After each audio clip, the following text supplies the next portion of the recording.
Good morning, everyone.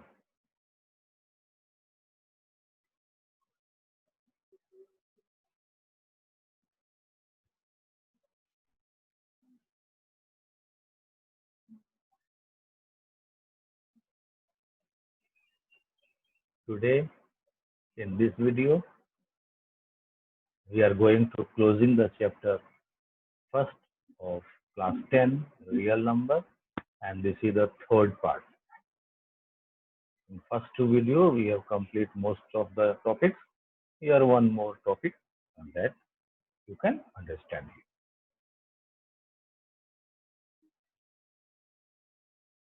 Topic is terminating decimal. Question ये होता है कि भाई ये टर्मिनेटिंग डेसिमल कहेंगे किसको? What is a terminating decimal? तो आप लोग को पता है, जब भी हम लोग किसी नंबर फ्रैक्शन को डिवाइड करेंगे डेसिमल रिप्रेजेंटेशन के लिए, और अगर डिवाइड करने के बाद जब रिमाइंडर हमारा 0 बच जाएगा, यानी कि वो डिवीजन डेसिमल के लिए एकदम ओवर हो जाएगा, तब उसको हम लोग टर्मिनेटिंग डेसिमल कहेंगे। और अगर हम लोग लगातार भाग दिए जा रहे हैं, डिवाइड किए जा रहे हैं और रिमाइंडर आते जा रहा है, इट मीन्स कि डिवीजन ओवर ही नहीं हो रहा, तब वैसे हम लोग उसको नॉन टर्मिनेटिंग डेसिमल कहेंगे। अब क्वेश्चन ये आ रहा है कि हम लोग डिवाइड करके ना बताएंगे, बिना डिवाइड किए हुए कैसे? How to know that which of the following is terminating और non terminating decimal? So first, let x equal to p by q. It means x is a rational number in the form of p by q, where the prime factorization of denominator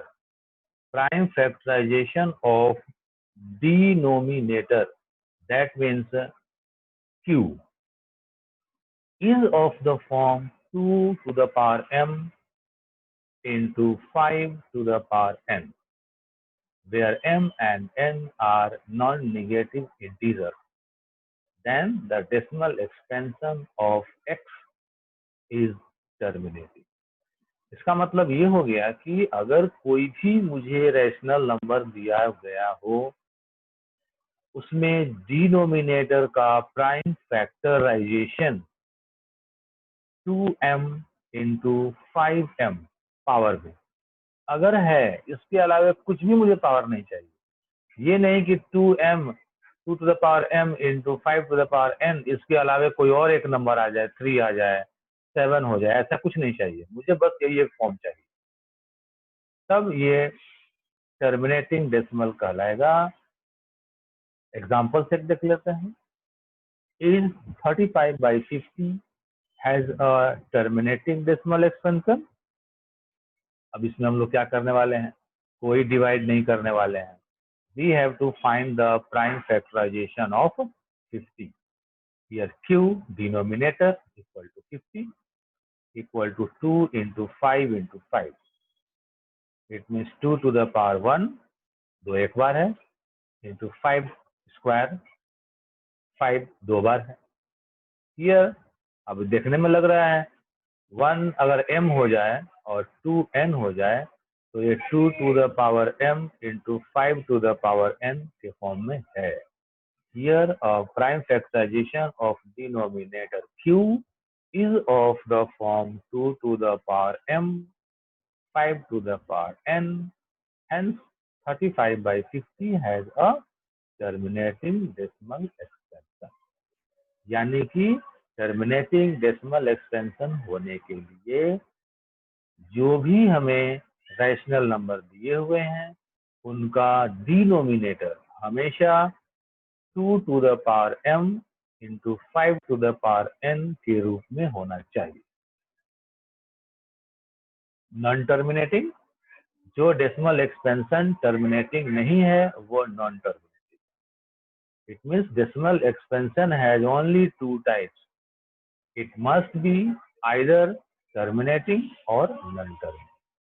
या तो decimal terminating होगा या non terminating. If x is a p by q, be a rational number such that the prime factorization of q is not of the form 2 to the power m into 5 to the power n. 2 to the power m into 5 to the power n के रूप में अगर नहीं है उसका denominator, and m and n are non negative, m और n हमेशा ही निगेटिव नहीं रहना चाहिए, non negative, then the decimal expansion is non terminating. Example देख लेते हैं। 35/150 is 35/150 has a non-terminating decimal expansion। फिर से यहाँ भी हम लोग डिवाइड नहीं करने जा रहे हैं, हम लोग जो इसका डिनोमिनेटर है 150 उसका प्राइम फैक्टराइजेशन निकालेंगे। 2 into 3 6 into 5 30 into 5 150 हो गया। 2 1 टाइम्स है 2 to the power 1, 3 भी एक बार आ गया है, 5 2 टाइम्स है 5 स्क्वायर। अब इसका फॉर्म अगर हम लोग एक्सप्लेन कर सकते हैं तो 2 to the power m और 5 to the power n है, लेकिन 3 एक अलग से आ गया, इसका मतलब कि ये उस फॉर्म में नहीं है। Here prime factorization of denominator q is not of the form 2 to the power m 5 to the power n, hence 35/150 has a non-terminating decimal expansion। यानी कि इतना तो समझ में हमें आ गया है कि डेसिमल एक्सपेंशन टर्मिनेटिंग तभी होगा जब किसी भी रैशनल नंबर में उसका denominator 2 to the power m और 5 to the power n के रूप में रहेगा। अगर नहीं है तो नहीं रहेगा, टर्मिनेटिंग नहीं होगा। एक और क्वेश्चन देखिए। Which of the following has a terminating और नॉन टर्मिनेटिंग डेसिमल एक्सपेंशन? बताना है। जो दो क्वेश्चंस दिए हुए हैं 35/3125 एंड 77/210, किसका डेसिमल एक्सपेंशन टर्मिनेटिंग और नॉन टर्मिनेटिंग, इनका क्या है? तो ओके, फर्स्ट क्वेश्चन 13/3125 डिनोमिनेटर का prime factorisation. Here q is equal to 3125, 5 into 5, 5 5 जा 25 into 5 125 into 5। ये यहाँ गलत हो रहा है तो हम लोग इसको ठीक करने वाले हैं। अगर कहीं भी गलती होगा तो उसे ठीक करना होगा। क्या गड़बड़ है? यहाँ एक 5 छूट रहा है, तो अब समझ में आ गया कि क्या हुआ। ये 1 क्यों लिखा मैंने? 5 मुझे 5 टाइम्स है, बट एक 1 इसलिए ला रहे हैं, 1 क्यों ला रहे हैं लिखा है मैंने, वो बता रहे हैं। 1 इसलिए ला रहे हैं कि अभी तक हमारे पास 5 to the power 5 है, 2 कहीं दिख नहीं रहा है, तो 2 नहीं दिख रहा है, उसके लिए हमने एक 1 लिख दिया, and 1 is equal to 2 to the power 0। 2 to the power 0 1 होता ही है ऑलरेडी। तो इस रूप में हमारा जो इसका प्राइम फैक्टराइजेशन आ गया वो आया 2 to the power 0, 5 to the power 5। Here the prime factorization of denominator q is in the form 2 to the power m 5 to the power n, hence 13/3125 has a terminating decimal। यानी कि ठीक है कि वहाँ 2 नहीं था, बट 2 का power 0 तो कहीं भी रह सकता है, उसका वैल्यू 1 होता है, तो ये डेसिमल एक्सपेंशन में आ गया। नीचे है हमारा 77/210, तो 210 is equal to 2 3 जा 6, 6 5 जा 30, 30 10 जा 37 जा 210 हो गया। तब इसमें हम लोग देख रहे हैं कि 2 एक 1 टाइम्स है, 5 1 टाइम्स है, 3 और 7 है। 7 को अगर कैंसिल भी कर लेते हैं तो 3 तो कम से कम बच जाएगा, 3 तो बचना ही बचना है।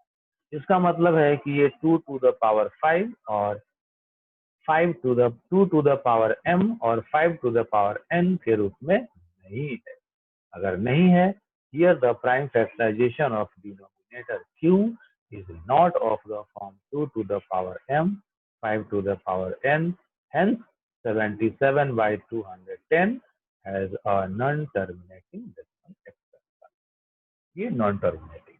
तो अब समझ में आ गया है हम लोगों को कि टर्मिनेटिंग मतलब जब डिवाइड करेंगे तो रिमाइंडर 0 हो जाना चाहिए, और ये तभी होगा अगर डिनोमिनेटर 2 to the power 5 और 2 to the power m और 5 to the power n के रूप में हो। क्यों ऐसा हो रहा है? क्योंकि 2 5 या 10 होता है, 10 है, कभी भी डिवाइड करेंगे लास्ट में 0 आ ही जाएगा। तो ये एक हमारा आज का टॉपिक था। हमने चैप्टर 1 लगभग कंप्लीट कर लिया है। नेक्स्ट वीडियो में चैप्टर 2 होगा। इट्स माय रिक्वेस्ट, आप लोगों को अगर ये अच्छा लगे तो कम से कम लाइक या अनलाइक जरूर करें। सब्सक्राइब करना आपकी मर्जी।